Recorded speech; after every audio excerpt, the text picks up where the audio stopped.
Welcome to the BiggerPockets Business Podcast, show number 17. Welcome to a real-world MBA from the School of Hard Knocks, where entrepreneurs reveal what it really takes to make it.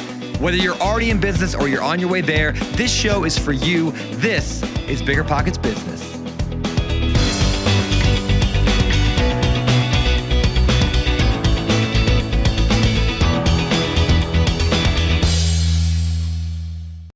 Hey there, everybody. I am Jay Scott. I am your co-host for the BiggerPockets Business Podcast. Back again this week with my lovely co-host, Mrs. Carol Scott. How you doing today, Mrs. Carol Scott? Oh, so super great. So get this. Took the boys to Legoland, Florida yesterday, which was a really great time. And we got back super late last night. So I don't even think I've had a chance to tell you this story.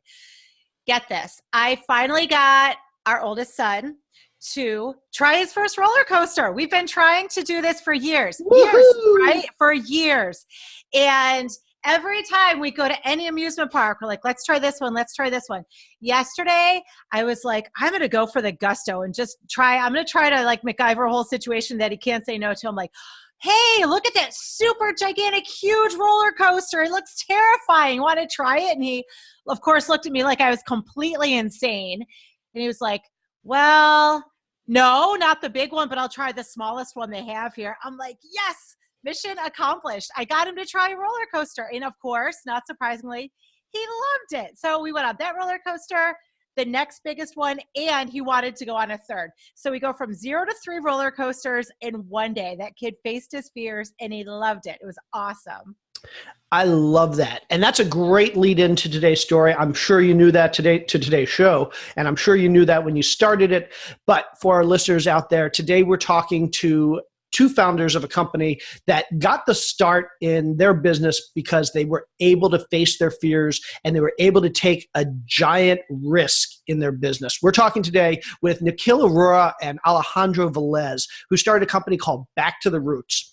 And when they started their company right out of college, actually, I'm not even sure if they were out of college. They may have still been in college.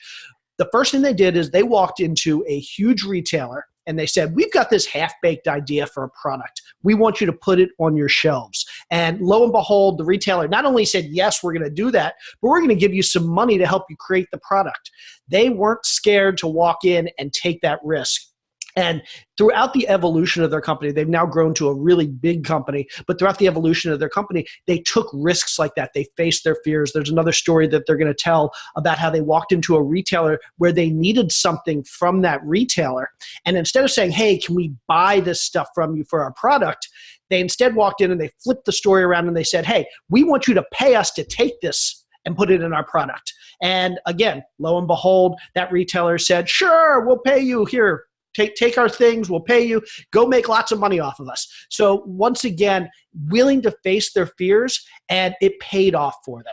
And they weren't just willing to face their fears, honey. Let's not make it sound so easy, because they also share the story about how there are at least a dozen people on each side of that equation who slammed the door in their faces and acted like they were completely nuts. But they certainly did not give up, and they kept on going for it and made them what they are today. Absolutely. So this show is all about facing your fears and how everybody out there as entrepreneurs should be facing their fears, because you never know what doors it's going to open up. Okay, without any further ado, let's jump into our discussion with Nikhil and Alejandro from Back to the Roots. And let's welcome Alejandro and Nikhil to the show. How you guys doing today? We're doing well. Thank you for having us. Yeah, thank you so much. Thanks for being here. We're so excited to talk with you. You have so many great products that you've developed. You have such an amazing backstory, and we really think our audience is going to love listening to everything you have to say. So before we jump into that backstory and how you got started, can you maybe give us a little bit of an overview about who your company is, what you do, the products you have, and your overall mission? Yeah, you want to maybe? Yeah, sure.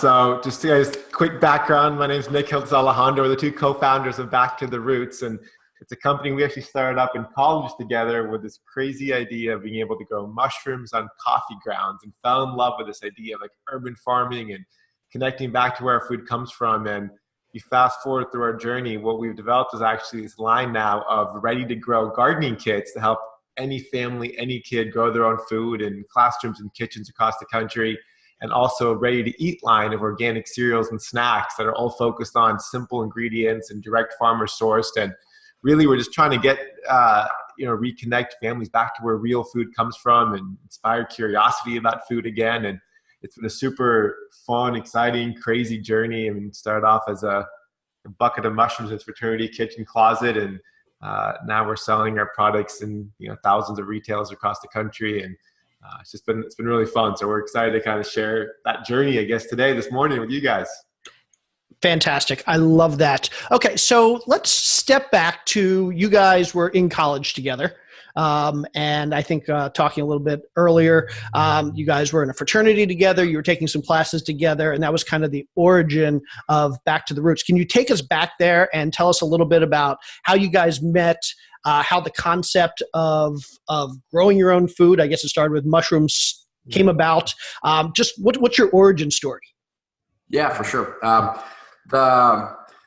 So it's kind of funny because we were both seniors at Berkeley I was going into investment banking. Nikhil was going into consulting.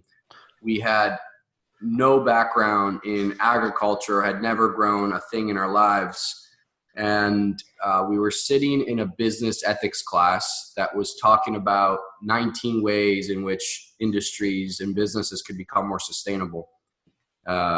I think I barely made that class by like a few seconds. That professor notoriously closes the door. You can't come in no matter what you say. So for just those few seconds, luckily I got in the class.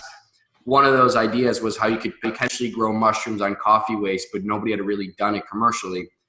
For some odd reason, we both went up to the professor, asked for more information, led us to grow some buckets out of our fraternity kitchen. One of them worked, walked it into Whole Foods, first produce guy we saw. We just said, hey, we think we figured out how to grow mushrooms on coffee waste. Are you interested? And that led to the buyer about 2 to 3 weeks later giving us a ring. And one of the most impactful calls, not knowing what the heck we were getting ourselves into, but he basically said, if you guys figure this out, I'm going to blow you up at Whole Foods. Like, this is the most innovative thing I've seen in produce, taking coffee waste, growing mushrooms. And it was a funny line because, he then asked us, he's like, well, what were you farming before, boys? He assumed we were already farmers, and took a long pause, but we told him we're actually going into finance. Randy DeCommon's his name.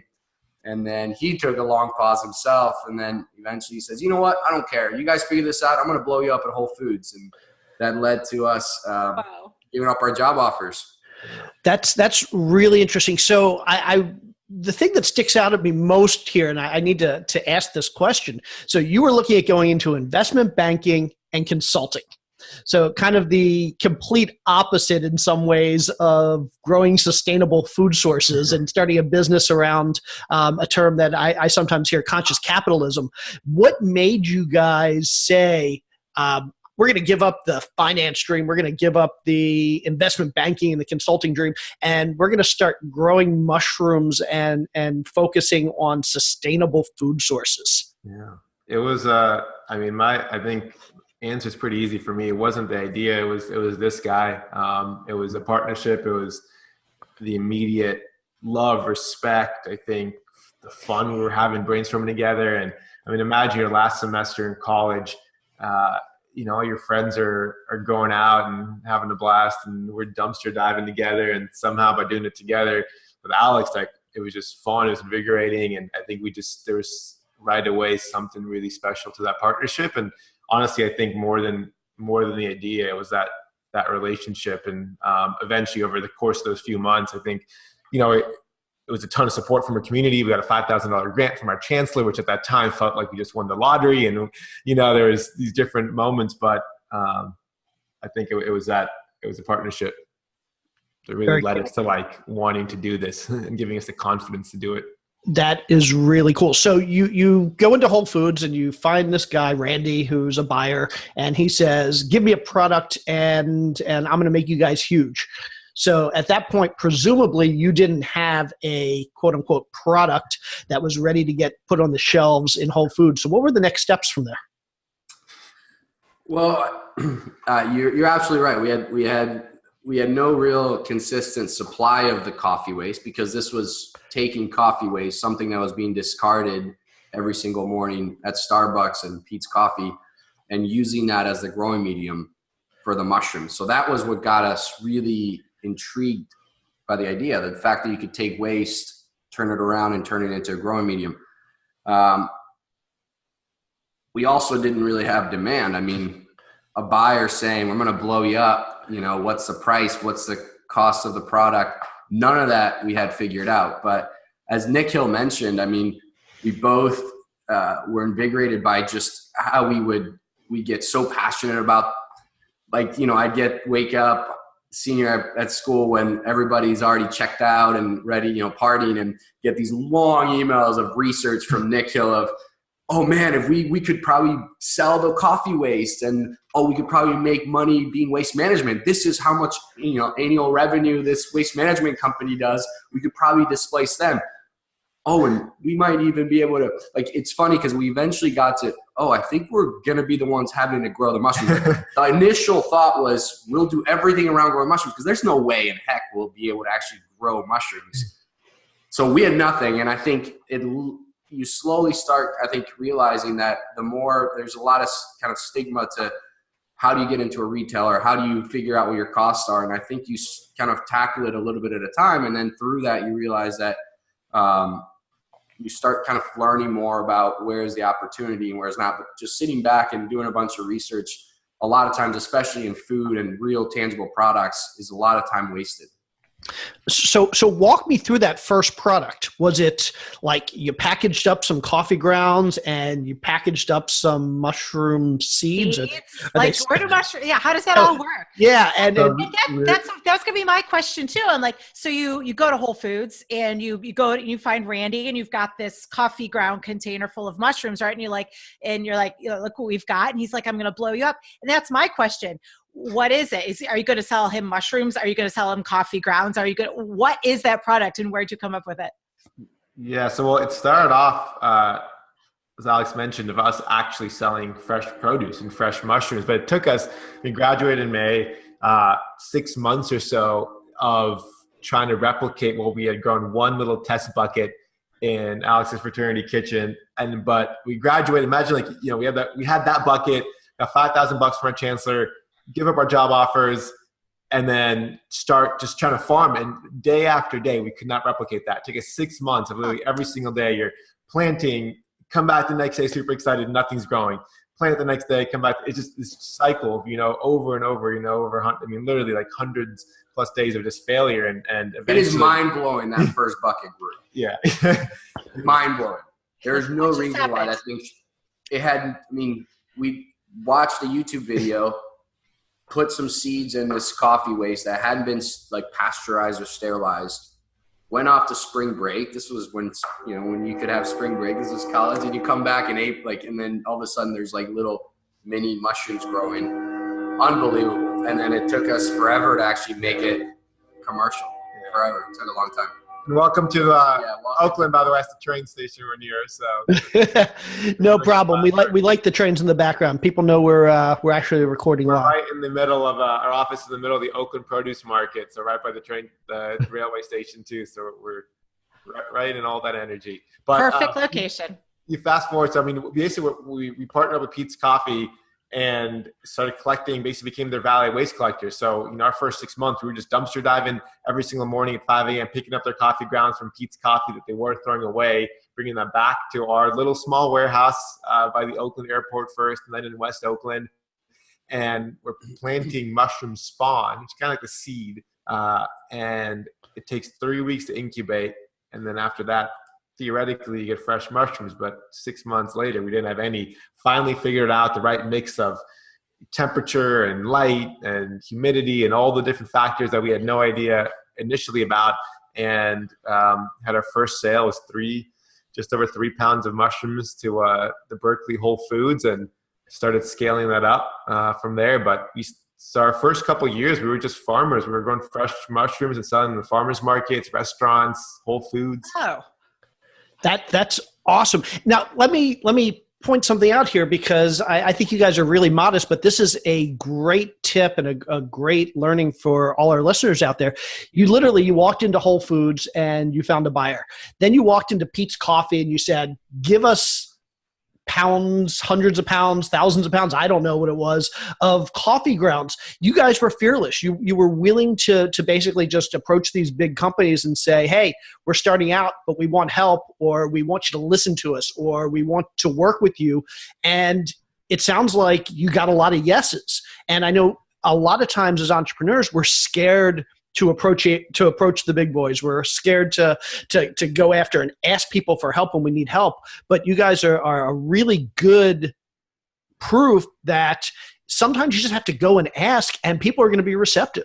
Yeah, and I think yes, and then the longer quick stories. That same day that Alex mentioned, we grew that one bucket, walked around after we came out from spring break. We must have walked around, nearly a dozen different grocery stores, though, local shops, and people looked at us like we were crazy, like two kids trying to go mushrooms in the fraternity, walking like, what is going on? Like, no thanks. And luckily at the Berkeley Whole Foods, they were intrigued and interested and gave us a chance to kind of share our story and what we're trying to do. But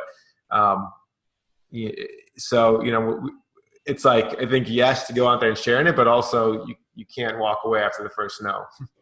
You got to just keep trying, and eventually it did stick for you. That's great. So you strike this deal for this product as you're farming these mushrooms and stuff. Randy says he's going to make you a big deal. And what was the next step? What did that look like?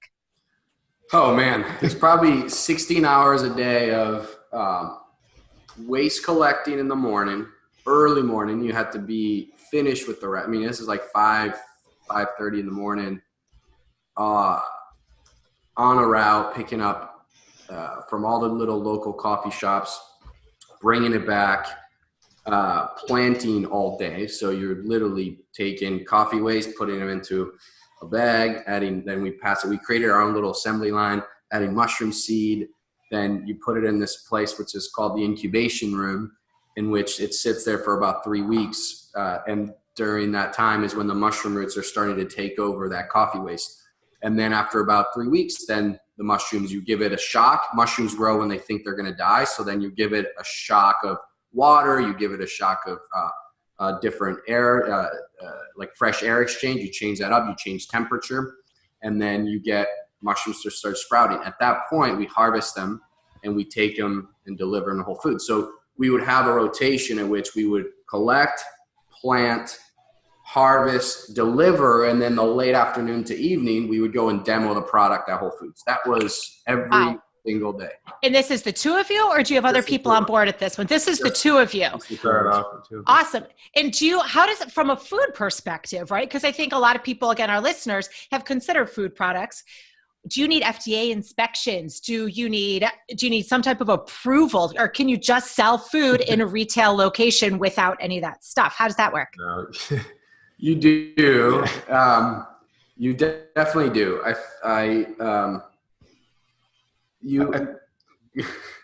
No, I was going to say, I think that's one of the things actually early on that we were really excited about, because we got a local producer loan from Whole Foods early on. Yeah. They gave us a small loan to help us kind of scale up and grow our farm. And I just remember we were laughing because there was conversations. We had these exact same questions when we were starting out for them, and these guys were just laughing at us. Like, you really have no idea what you're doing. They came to our farm, like a little bit. Basically turned into this mentorship, and they came by and visited and hooked us up with the people that we had to go through. But I just remember those early moments where, we had the same questions. We're like, so what do we do next? And but sounds like there are people on the ground near you that believed in you, that gave you some funding to help put you in touch with the right people and give you money to build it out and make those connections. Is that accurate? Whole Foods was one of the first, amazing retailer, completely changed the retail game and how entrepreneurs could take food products to market.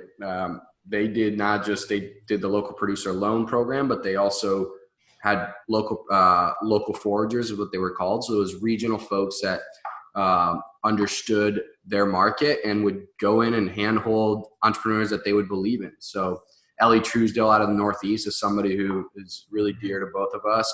Harv is really one of the guys that got us started here out of Northern California. These people they bet on other entrepreneurs, and thanks to them, instead of just saying, wow, these guys are nuts and leave, they say, wow, these guys are nuts, let's help them. The same thought process, but they decide to double down and help. I love that. So you figure out the process for growing mushrooms, and I'm not even going to get into that because it sounds like you guys took a crash course in farming, but you figured out how to grow mushrooms. You found somebody to sell your produce for you. At this point, are you making money? Are you profitable? Or that's about $1 million in revenue, and just really us two. Wow. From your mushrooms and produce, the two of you had $1 million in revenue already. Yeah. That is amazing.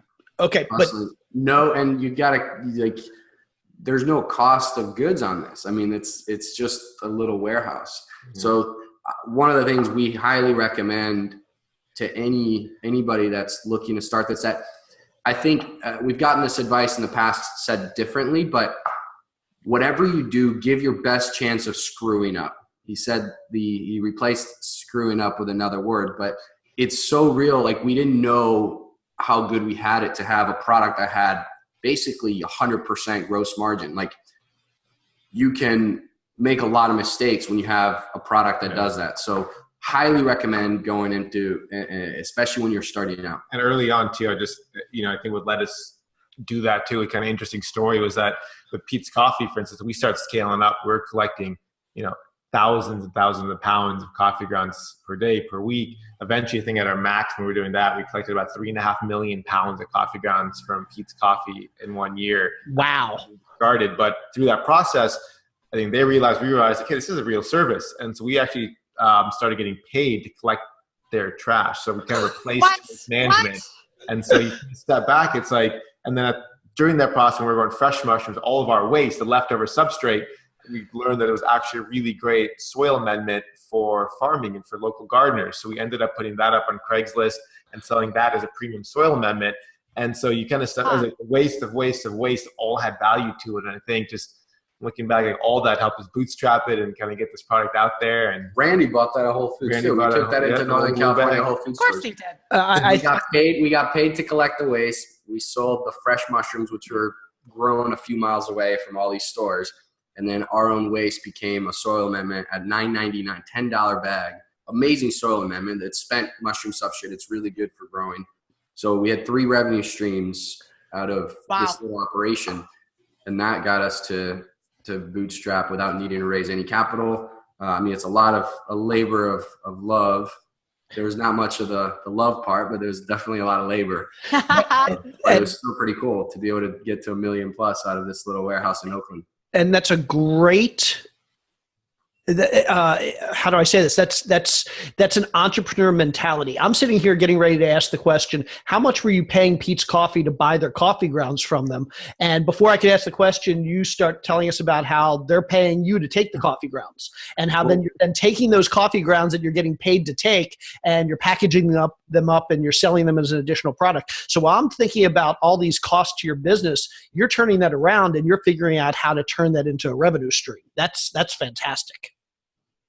Thanks, man. And you brought up fear, and actually I wrote down, it was funny because you said fear as I wrote down the word fear here, because we went to Pete's scared to ask the head of strategy for Pete's when we figured out that, hey, we're doing a service here, we should get paid.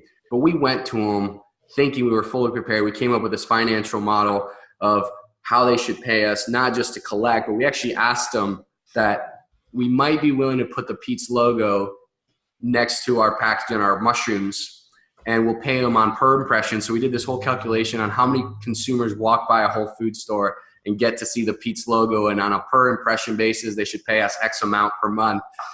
I mean, we're 21-year-olds going up to the guy who's been doing this 20 plus years, he basically laughed at in our face, like, guys, this is super cute. Like, no, we're a $1 billion+ brand.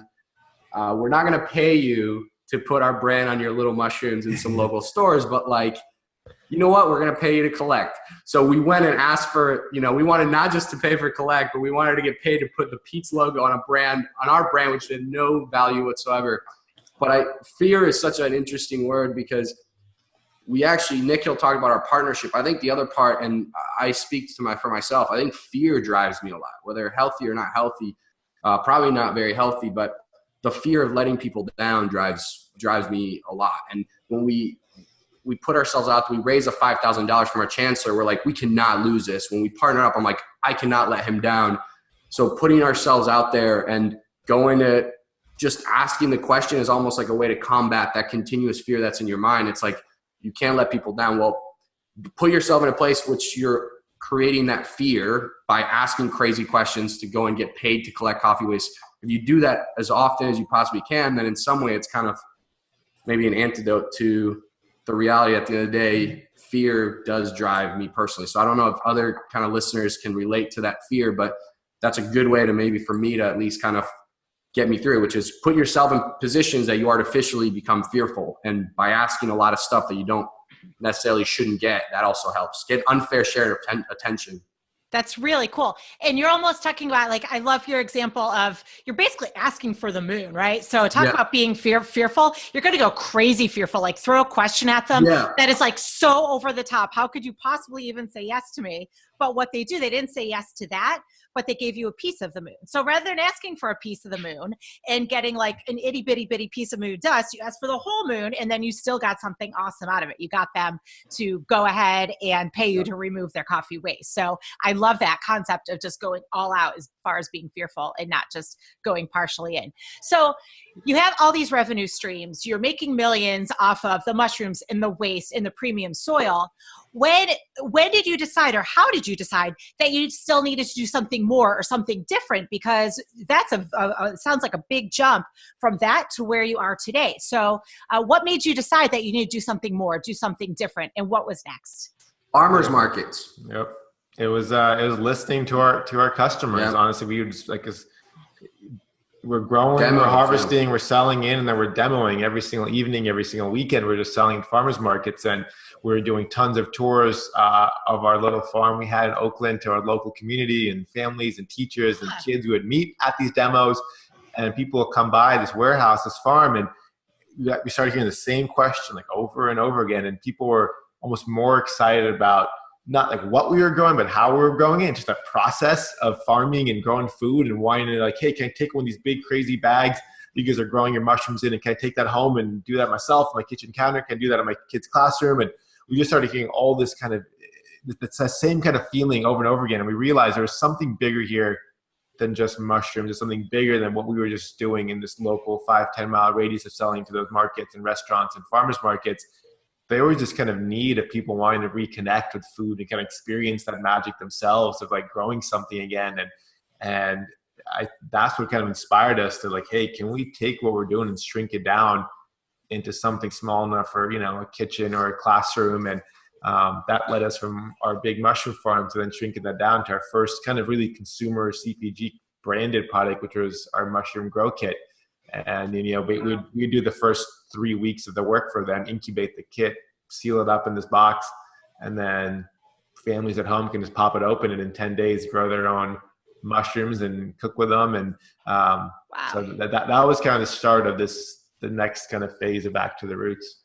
And did you have the idea that this was going to be the next phase of your business, or was this just a little side thing that you was like, oh, we're making lots of mushrooms anyway, let's package some stuff up and mix both for a while? It must have been almost a year and a half or so. We were selling both, like a year for like fresh mushrooms and the kits, and at farmers markets we were selling both, and in grocery stores selling both. And there was a point through that where we started realizing through that journey that year, we're like, hey, these are two very different businesses and selling propositions and what we need to be doing.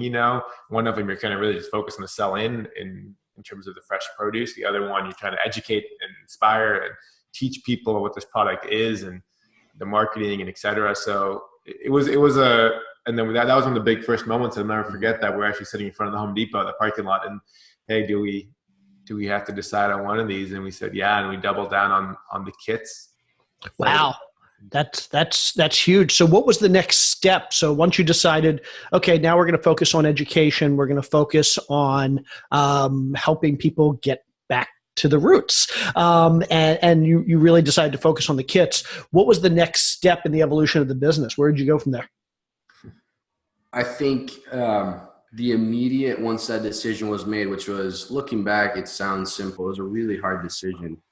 I mean, you had spent, you talk about sunk costs a lot, and you can't, but this is all stuff. We built this whole farm with our hands and sweat, and and then you overnight you say, nope, we don't need half of this space, we don't need it anymore, we got to turn it into a different part to be able to grow these kits, and that's where we're going to hold the kits. And that, so overnight you make this decision, and it's then turns into, all right, let's make sure this one product, get it into as many retail stores as possible. We could ship it all across the country.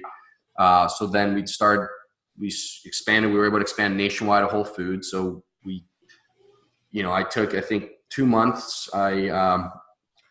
Nikhil took the West Coast, and he kind of made sure production was still active, and he also handled the Whole Foods on the West Coast, while I just took a flight, one-way ticket, rented a car for, it was like $17 a day, this tiny little purple car, and went up and down the entire United States, from Atlanta, so all the way to Research Triangle, Boston, and New York, and just demoing.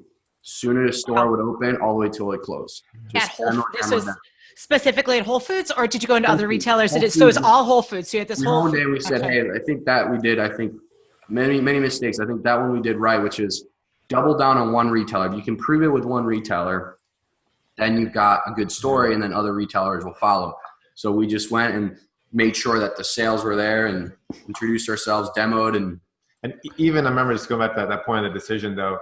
There was a moment I remember in our parking lot at the old warehouse, and like an entrepreneur who was a really well-established, kind of famous entrepreneur who we respected a ton, had built an incredible brand, was telling us the exact opposite. It was like, no, you guys are making a big mistake. You guys should be just growing fresh mushrooms and scaling that up. So even like what seems now like we could say it's Noah from Noah's Bagels. Oh, wow. Yeah, he was like, big mistake. He's like, I will invest in your company if you stay a mushroom farm. I will not invest if you do mushroom kits. Wow. Super smart guy, super respected. Shows that, like, now looking back, that's the trajectory we went on. But that was a tough decision. Like, where it's just like, they're two very different paths. But by the same token, it was probably good validation that whichever path you took was probably a good path. So you were obviously successful on the path you took, but you had some people who were very smart who believed that if you went on the other path, you would have been successful there as well. So let me ask you a question. With you mentioned going into all the Whole Foods along the East Coast and around the country. Do they not have a central buyer for Whole Foods, or how does this typically work for various retailers? If you want to get into stores, do you have to go store to store individually, or are there regional buyers? Yeah, let me explain. So, Whole Foods, especially back then, was a little unique. I mean, there's other retailers that do it, Home Depot in some departments, Costco, but they make either regional decisions or national decisions. So Whole Foods has 11 regions across the country, and there's a regional buyer. Randy was one of those buyers. He's now a vice president at Whole Foods. He's still there, but he was a regional buyer. So he could buy for his 35 stores. Okay. Multiply that by 11. So it's roughly 400 stores in total market. So we would sell into the regional buyer, but then we would tell the regional buyer, by the way, if you take on our mushroom kit, which is already pretty out there, they normally sell fresh stuff, not a mushroom kit. We'll go out there and demo it ourselves and make sure this thing sells like hotcakes. So they're like, all right, I'll take it in, but yeah, I need you to come and demo in my stores. So we'd get the product distributed through the national distribution center. It would get plussed out to the stores. And then when we get there, the product would be in the store, but then it would just be sitting there because nobody knows what to do with it. And then, so is the two of you physically demoing, or is you still not hired anyone at this point? You're growing like crazy, it sounds like, but there's the two of you. That point, I think, was my stepdad. Yes, Osvaldo, and maybe I think we had two other people as you were growing, all on the production side. So I think that's the other piece we've kind of realized is that, like, before you can hire for something, like, you got to know it well enough yourself to be able to hire and know what you're looking for a little bit. And so I think a lot of our journey has been just like piece by piece, this whole business, learning it. And, first was like, how do we grow and where's our supply chain? And there's all of our first couple of years just on the operation side. And then we could hire, folks to help us out with that and help us scale it up. But we're figuring out, well, now how do we sell and market this thing? And that became a lot of our focus, was out there demoing every single day. And, and that we were able to kind of hire a team eventually of regional brand ambassadors to help us do that. But that's after we had spent visited almost every store across the country and learned it ourselves. Amazing. And in that first year or two, how many units had you sold of your mushroom growing kit in these Whole Foods stores? Trying to think. I mean, we were getting some, it was definitely, 100,000 plus units. Yeah. No kidding. Okay. Yeah, we were starting to gain some decent scale, and we were, but still relatively, it's still sub $10 million for sure, but we were starting to get people kind of, and buyers were interested, other retailers were starting to get interested, but then all our money was basically tied up in inventory or accounts receivable because, Whole Foods would pay us within 30 days, so it was just the continuous battle. So as we were, after about 2 years of just doing mushroom kits, we're like, well, I think we should be launching something else, right? Like, are we just going to do a mushroom kit forever? And then visited an aquaponics farm in Milwaukee, and that was a really impactful visit. It was with Whole Foods. It was a farm called Growing Powers, and they were doing aquaponics, which is you take fish waste and use that as a fertilizer for plants, and then the plants are cleaning the water and bringing it back down for the fish. So it's a really cool ecosystem.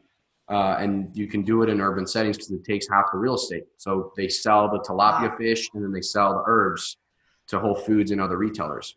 So we were inspired by that. And we said, just like we took a big mushroom farm, made it little, let's make the first ever aquaponics fish tank. And then that one we launched on Kickstarter. So we didn't have the money because we had most of although we were growing as a business and, doing now good revenue with good growth, we had all cash was tied on making more of that mushroom kit or getting paid from Whole Foods. So we put up on Kickstarter, put up a 2-minute video, had one prototype of what this thing was going to look like. And then we got $248,000 of pre-orders. Wow. Oh my gosh. And how much did you need to develop the product? We had it was $100,000 goal. Yeah. Wow. That's fantastic. More than that. Yeah. Looking back, more expensive than we thought. So, but yeah, it was and I think a lot of that too was not just for raising the capital. I think a lot of that too was for ourselves, kind of seeing with our community, this vision we had for starting to expand this beyond mushrooms. And hey, this is more about reconnecting with food. Would our community follow us along that journey, right? And I think that was also, as much as it was around capital, was about kind of seeing, hey, is this really something there? And I think seeing that overwhelming response from not just our community, but a bunch of new people kind of wanting to, join us in this mission, we realized, there's something here. And I think that was like the second thing, it's just like the chapter in the evolution of the company, from fresh to kits, and then going from mushrooms. And that was, again, looking back, it seems like it's obvious, growing other things, but we were, in Whole Foods, every store we went to, like, we were the mushroom guys. That was our brand. Mm-hmm. That's what we were doing. It was mushrooms. And all of a sudden now we're coming with a fish tank. And I think that Kickstarter was really important for us to kind of realize and prove to ourselves that there's something, again, like there's a bigger vision here. And which, a little plug, by the way, that little fish tank that had never existed, 5 years ago, is now, if you go to Amazon now, it's the #1 aquarium on all of Amazon. #1 sold the aquarium nationwide. We were the first aquarium to ever work at Costco. We are now going to have a nationwide program at Costco this holiday season. Mm-hmm. First aquarium that's ever worked, because it's not fully an aquarium. It's a grow kit. So it's a full family experience. We've learned that our 9 out of 10 of our consumers own a cat or a dog, versus the average aquarium only around 25%. So 1 in 4. So we're such a different market that we're going after, because it's an experience, because it's an educational product. So but we didn't have an R&D team. It was all inspiration, and there's multi-billion-dollar pet companies that couldn't replicate that curiosity, So I think just to kind of, just folks who are out there saying, oh, well, I don't have this and I don't have that, when you have all this and that also makes you go really slow, and you also don't see the stuff that like, oh, aha, that's pretty cool. Nobody's done it. There's a million reasons why you shouldn't do it. But when you're just kind of starting over, like starting from scratch, you get to do things much faster and do things that other people can't do. Love that. So one thing that sticks out at me is that you guys had a very clear mission. So your mission was taking things back to simplicity, growing your own food and using resources for sustainable growth. But your products were very different. So your mushroom product is very different than an aquaponics kit. And I know some of the later products that you continued to expand in your business were very different than that. So in certain ways, while the mission was the same throughout your company and throughout the business, your products were very one-off. Is that a fair assessment?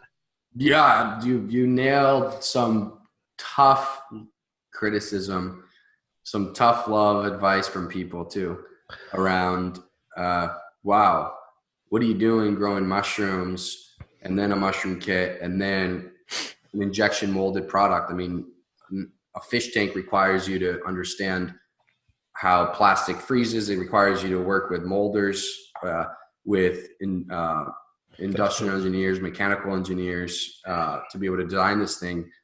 We didn't have that in-house. So yeah, we got a lot of kind of like, what are you doing type questions.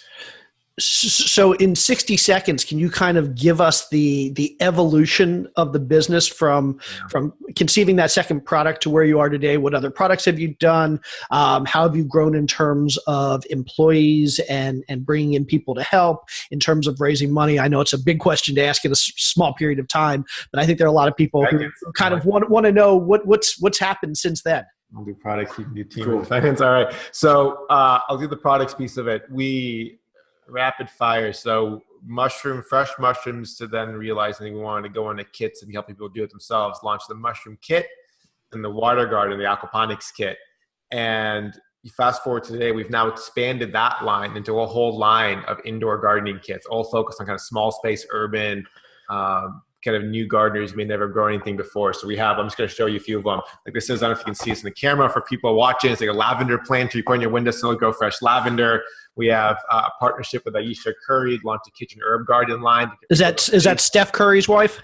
That is Steph Curry's wife, and she's an incredible restaurateur and host and chef. And didn't know that. That's awesome.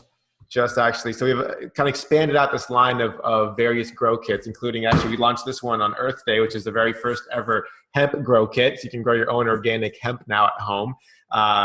And so just really kind of expanding out different things people can grow. And along the way, as we were helping people kind of grow their own food, we realized you can walk in, and we're selling mainly in the produce section of stores, for instance.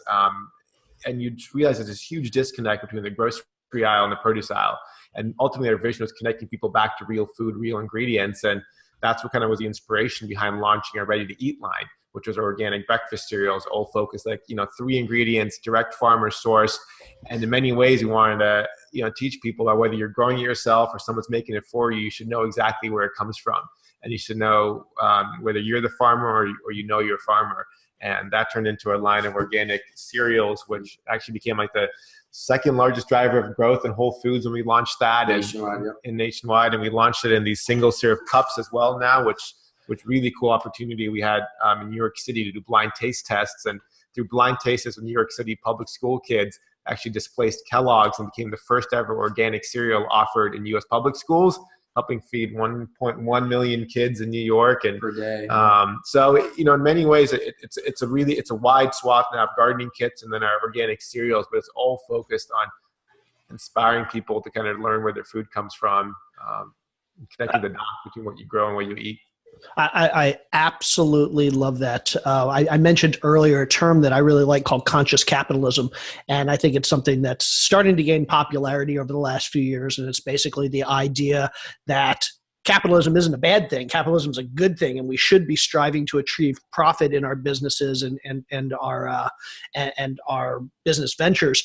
But at the same time, we can still be doing good for society as a whole. The two are not mutually exclusive. And I just absolutely love the fact that you guys have figured out how to create a what seems like a fantastic business, but at the same time, you're providing societal benefit and you're really. I have to kind of say this too, because I think we're driven by that. We're passionate about that, and I think want to continue to carry the flag. But we can't say we're lucky and grateful to be standing on the shoulders of giants who you look back 30 years ago, who first kind of what now seems obvious in a way, right? And even just the last 10 years, how that's changed, and you see the B Corp movement, net impact, and this discussion around conscious capitalism, like it's now a thing that is in mainstream dialogue. But you go back 20, 30 years, and we're fortunate enough to stand on the shoulders of people like Gary Hirshberg at Stonyfield Farms, and the Whole Foods team, and Patagonia, and companies that have over this course of these decades have shown you can hit incredible scale while still having a really amazing mission. And I think now it's just what a cool opportunity for people looking to enter in the business world, just like and start something. What a cool opportunity to be at this kind of new phase of capitalism where that's been proven. And Gary Hirshberg, one of our investors, tells us when he was trying to start his company, there was like 4 people he could call who actually cared that he had a deeper mission. And when you look now, there's billions of dollars going into these kind of enterprises, right? And what a cool chance people looking to start something where we all get to kind of carry this into the next wave. So we're inspired by, I think, the opportunity and that we have to kind of learn from them, and now hopefully take that more. So awesome. I do want to ask one question as a numbers guy, and I know there are a lot of our listeners who are really interested in the numbers. Can you give us a general idea of how the numbers work when you're selling into a company, a consumer product into a company like Whole Foods? So in terms of percentages, like what is your markup? You create a product for X, you mark it up a certain times X, and then Whole Foods presumably sells it for a markup from there. What do those percentages look like? You don't have to give us exact numbers, and I'm sure it's different for every product, but just in general. For sure. So we've been, it's been our blessing and our curse to be able to, food is so universal, and especially growing your own food, we get to play in the food space, we get to play in the home space, like home improvement space, like Home Depot and Lowe's. And then we get to play in places like Costco. So starting with the food space, I think a lot of people, and we do highly recommend, when you're starting something from your home, you've got to think of different tiers where there's different margin that's given. So first step is you manufacture something yourself and you calculate your cost of goods of, how much it costs to do this.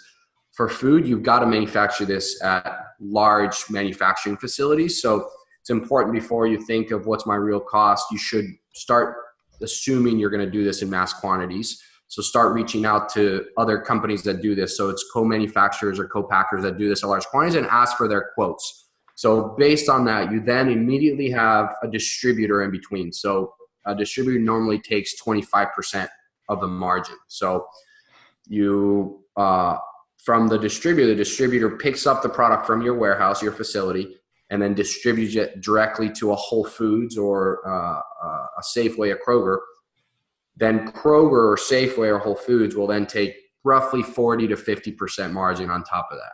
Got it. So you're starting, and then on top of that, you've got to make your own margin. So something you start, once you get into the food space, you actually start wondering, man, how is food so darn cheap? Because it is so hard to make money in this industry. You've got a distributor, you've got a retailer, and then you've got yourself. And on top of that, you've got your manufacturer who's got to make their margin. You've got a farmer who's got to make their margin. So in short, really understand all the cost drivers before you say my product in the retail, just because I made it here and sell at farmer's market, it's going to cost this amount. So that's one. The other extreme is Costco, which is one of the most incredible retailers I've ever worked with. And I'm just inspired by them. Is they roughly take a 15 margin. That's it. Really? So very high volume, very high expectations. The difference is Whole Foods and a Safeway will have 100,000 SKUs, 80,000, 100,000 SKUs. Costco has no more than 4,000. So you have to be really productive at Costco. You've got to crank through product, which allows them to have a much lower margin. And they only make, a lot of people don't know this, but Costco actually only makes money off of membership. Yeah. So if you divide their net income, they're a public company. If you divide their net income by the number of members, it's almost to the T. Mm-hmm. That's how much money it costs you to be a member each year. Yep. So those are the two extremes. You've got another like, you know, a Nordstrom or a home store, which takes 70 margin instead of like 40 to 50. So understanding the space that you're selling into to make sure you price your product right. Excellent. Thank you for that. That's such a great understanding and such a well-rounded perspective. And you guys are you're simply unstoppable in terms of product. Your evolution over the past several years is so inspiring. And I know that there are a lot of our listeners who are starting product companies or wanting to start product companies. So if you had to give just one piece of advice to those people, one piece of invaluable advice from your experience to an entrepreneur wanting to start or just starting out in the product space, what would that be?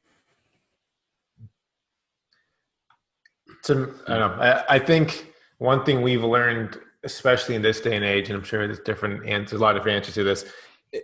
There's so much noise in our lives right now, and there's so many products, especially with DTC brands and everything happening right now. And so, before you ask yourselves, what is this product doing, and you get lost in the features and the design, I think starting like from the highest level and ask you like, what do I want my consumer, my user to feel, what I want them to feel and remember, and what I want them to share about this. Like starting your product design from that perspective versus what is it doing or how can I be X% better than the other person. It's like, hey, what is someone going to feel when they open this and touch this? And I think that's the place to start. And that's what kind of makes a brand memorable and shareable and ultimately scalable. It's not about the product. It's about and your customer.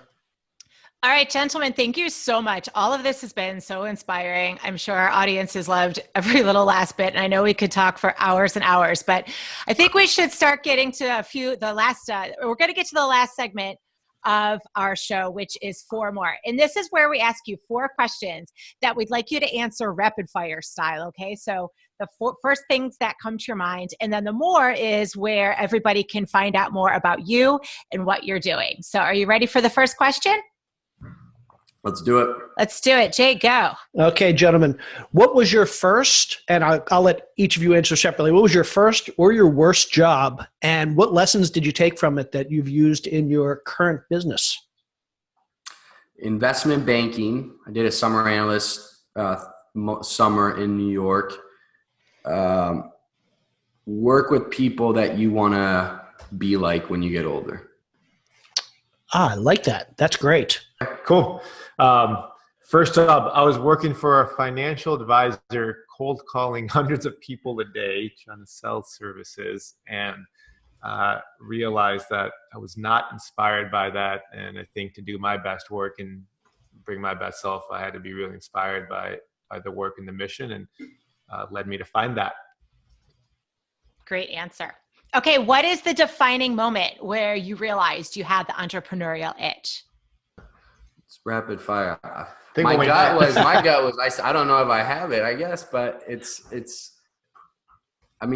5 years old, I would go and buy candy bars and sell them at the tennis club in Colombia. And then I'd try to go and rent movies and deliver them to the apartments in Colombia. Like when I was 6 or 7 with a buddy, like, I don't know. I've never thought of myself as entrepreneurial, but then I think there's different things that I think maybe, it's been a little bit without knowing it, maybe in my instinct, but I don't know. I'm a worker. I think that's how I define myself, more as just a worker. I love to work. And I find joy in work itself. And I try to do that the most that I can.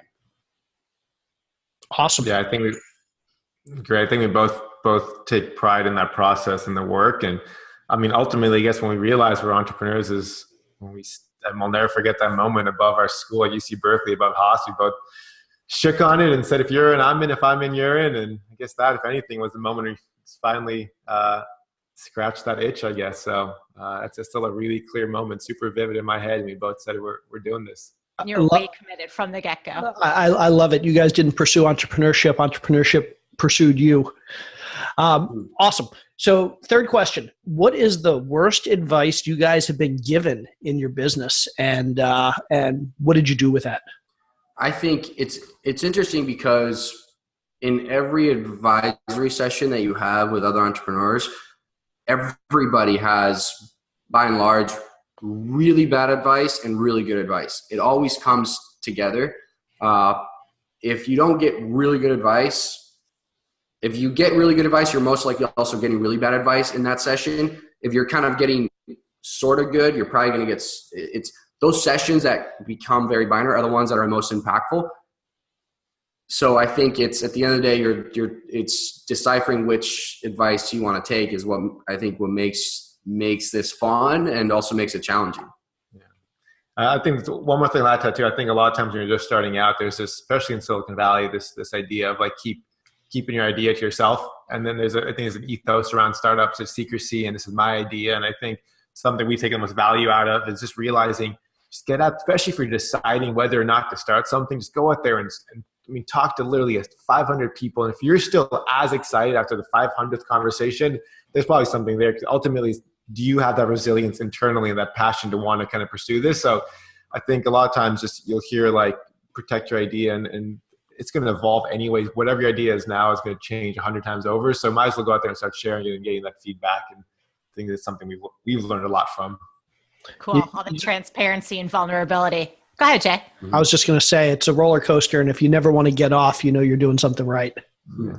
There you go. Okay, last question. What is something you've splurged on along the way that's been totally worth it?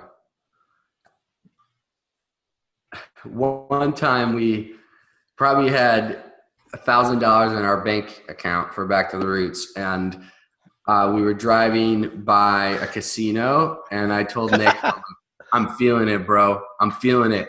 Let's go in there. Nikhil jumps in. You go ahead, because this is ridiculous. No, let you finish it. But well, we go into the casino. I said I believe you. Yeah, Nikhil doesn't like question it. We have $1,000 or so total dollars to our name on our bank. Doesn't question it. Go in there, take out $200 in the casino with the extra charge. Put the $200 on blackjack. I'm like, I'm feeling it, man. Bust. $200 right there. Jump back in the car. And we're like, all right. Now we've got 800. Rock on. Well, Our net worth. 1 week less of time to figure this Yeah, out. we got one less week of time to figure this out. On the bright side, a lot of business decisions can cost you a whole lot more than $200. So if you're going to make a bad decision, that was the one to make. That's true. That's true. That's awesome. Okay, guys, thank you so much for that. And now the more question. So where can our listeners find out more about you guys, more about your business, Back to the Roots, more about your products? How can they get in touch with you if they want to get in touch with you? Yeah, check out our website, backtotheroots.com. Follow us on Instagram. We got a bunch of cool things growing. You can check out our products there at Instagram and Back to the Roots. Sign up for our newsletter. We have a bunch of new products coming out this fall, which we can't wait to share with everybody. So if you want to be the first ones to hear about them, sign up for our newsletter as well. Backtotheroots.com. Emails as well. Alex, EALEX at backtotheroots.com, and then Nikhil, NIKHIL at backtotheroots.com. We're also on Instagram. We're Alex Back to the Roots, Nikhil Back to the Roots, and phone number 858-688-8305. That's my cell. If anybody wants to text me. Wow. So Talk about transparency. That's awesome. And anybody that wants to check out your products, it sounds like they can go to Costco, they can go to Whole Foods, they can go to Amazon.com, and I'm guessing a whole lot of other retailers as well. Awesome. Nikhil, Alejandro, so awesome speaking with you. Thank you so much for taking the time today. Thanks guys. For having us on. thank you. Wow, that was an awesome interview. What did you think, Carol? It was so good. I'm still laughing in my mind about the story when they had exactly $1,000 in their business account and they went and bet 200 of it on black and lost.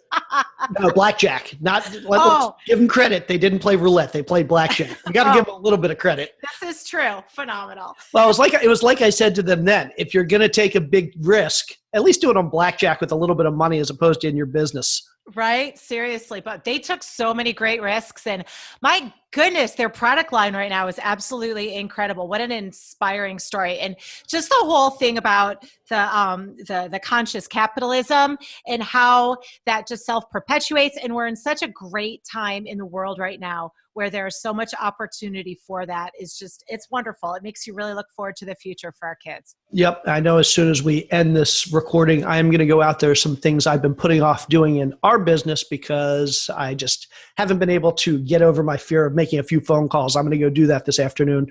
Yes, that was a very, very good idea. And I'm right there with you. Awesome. Okay. Well, I think that is it for this week. Thank you, everybody, for joining us. And like I always say, she is Carol. I am Jay. Now go face your fears and ask for the moon today.